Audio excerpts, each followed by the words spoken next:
Acclamons la parole de Dieu.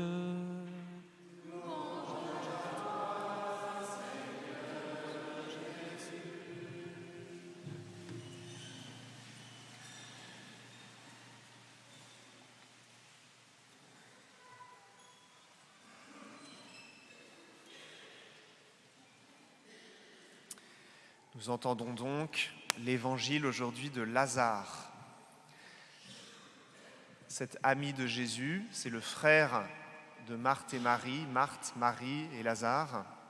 Et Lazare était très malade, et voilà que Lazare meurt. Et Jésus était absent, et il apprend la nouvelle de la mort de son ami. Nous nous sommes posé la question tout à l'heure avec les enfants que nous avons vus avant la messe. Et j'avais posé la question aux enfants en disant « Mais qui parmi vous, parmi les enfants, a déjà peut-être perdu son papy ou sa mamie, son grand-père ou sa grand-mère qui sont déjà morts? Est-ce qu'il y en a parmi vous qui ont déjà perdu leurs grands-parents? » Ouais, quelques-uns, voilà.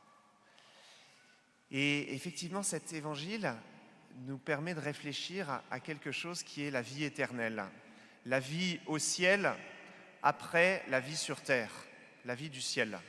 Notre espérance chrétienne et ce que nous allons fêter à Pâques, c'est que Jésus nous ouvre le chemin de la vie éternelle, Jésus nous ouvre le chemin du ciel. Il va mourir sur la croix,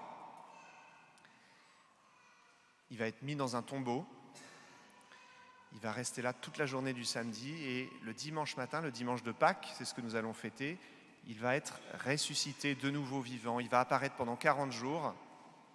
Ensuite, il montera au ciel. Et avant de partir, il a dit à ses disciples « Je pars, mais je pars pour vous préparer une place, pour que là où je vais, vous y soyez vous aussi. » Et cette place, c'est une place auprès de Dieu, en Dieu, au ciel.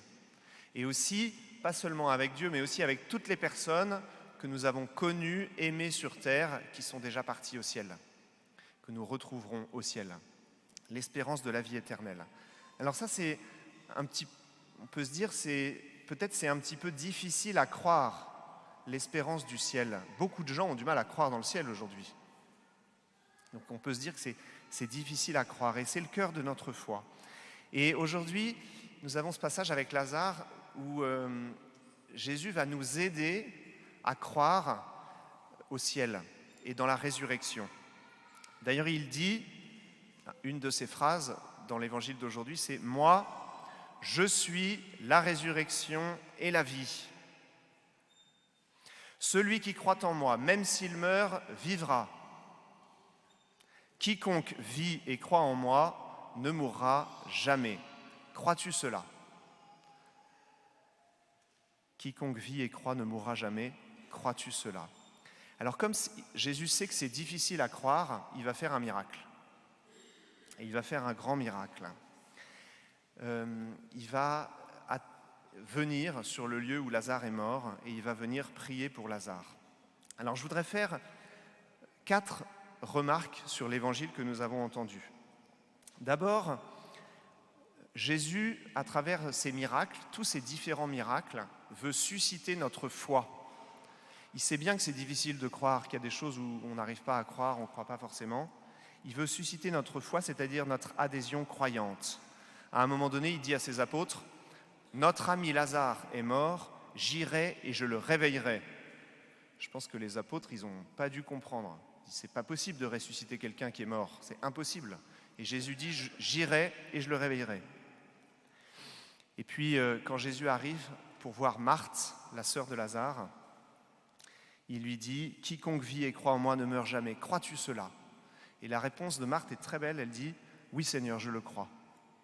Tu es le Christ, tu es le Fils de Dieu, tu es celui qui vient dans le monde. Donc Jésus fait des miracles pour nous aider à croire.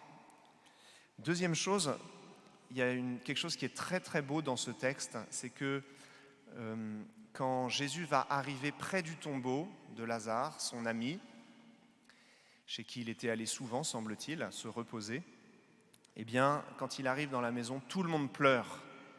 Tout le monde pleure. Et en particulier sa sœur Marie. Et Marie, qu'est-ce qu'elle fait ? Elle s'adresse à Jésus, elle dit « Mais Jésus, si jamais tu avais pu être là au moment où il était malade, mon frère ne serait pas mort. » Et puis elle éclate en sanglots.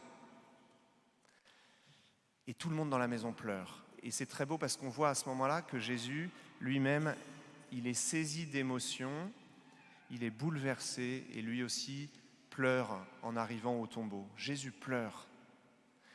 C'est très réjouissant de se dire, réconfortant plutôt, c'est très réconfortant de se dire que confrontés à la mort, et tous nous sommes ou nous serons confrontés à la mort, c'est très réconfortant de voir Jésus qui pleure son ami. On peut à la fois croire dans la résurrection, croire dans le ciel, et en même temps être profondément triste et profondément ébranlé de la mort des gens qu'on aime. Voilà, c'est toujours tellement triste de perdre un papa, une maman, un grand-père, une grand-mère, un frère, une sœur, un ami. Et il est bon, dans tous nos deuils, de pleurer et de prendre le temps de pleurer, parce que c'est triste, même Jésus pleure. Troisième chose dans cette histoire, c'est que Lazare, il est vraiment mort. Jésus va venir auprès de Lazare au bout de 3 jours. Il arrive le 3e jour. Et le 3e jour, Lazare, il est vraiment mort. Il a été mis dans des bandelettes, un linceul, dans un tombeau fermé.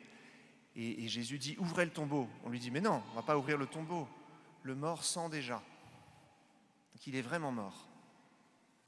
Et 4e chose, c'est l'autorité du Christ, extraordinaire. Il y a une parole d'autorité incroyable. Jésus parle à celui qui est mort, Lazare, et il lui dit, Lazare, viens dehors. Et à ce moment-là, le texte nous dit, et le mort sortit. Il sortit du tombeau. Les pieds et les mains liés par des bandelettes, le visage enveloppé d'un suaire. Jésus leur dit, déliez-le et laissez-le aller. Beaucoup de Juifs qui étaient venus auprès de Marie et avaient donc vu ce que Jésus avait fait, crurent en lui. La parole d'autorité du Christ. Ce que Jésus dit, ça se fait. Lazare vient dehors et Lazare reprend vie.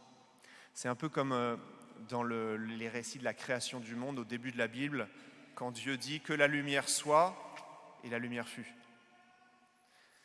Qu'il y ait les luminaires dans le ciel, il y a les luminaires dans le ciel, les poissons de la mer, les oiseaux du ciel, et tout ça se fait. C'est un peu aussi comme quand Jésus calme la tempête, quand il est dans la barque, dans la tempête, et avec les apôtres qui ont peur, ils pensent qu'ils vont mourir, et voici que Jésus parle à la tempête, il dit « Silence, tais-toi !» Et il se fit un grand calme, et la tempête est apaisée. C'est un peu comme quand Jésus rencontre aussi le diable dans le désert, et que Jésus finit par dire à Satan, « Arrière Satan, dégage, dégage !» Voilà, Jésus est plus fort que les forces du mal, plus fort que la mort. Il parle avec autorité. Peut-être que pour nous, c'est une invitation à exercer l'autorité du Christ dans nos vies. Voilà, nous sommes ceux qui sont baptisés, nous participons déjà à cette autorité du Christ. Et puis parfois, il y a des tas de pensées négatives qui nous agitent. Il y a des tas de pensées négatives, de peur, d'inquiétude, de désolation, de tristesse, de découragement, de que sais-je, ou de faire du mal simplement, de se laisser aller, etc. Eh bien, peut-être que nous avons à reprendre ces paroles de vie et ces paroles d'autorité du Christ. Silence, tais-toi, Lazare, viens dehors. C'est une parole que Jésus veut adresser à chacun de nous. Sors de ton tombeau, sois un vivant. Jésus veut calmer tout ce qui nous agite de l'ordre des forces du mal ou de la mort. Alors Seigneur Jésus, toi qui es vainqueur de la mort, tu as tiré Lazare du tombeau et tu nous appelles tous à la vie et à la résurrection.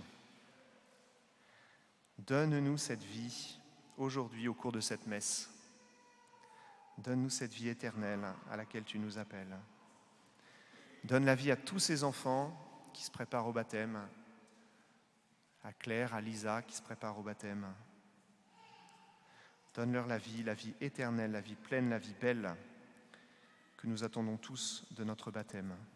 Amen.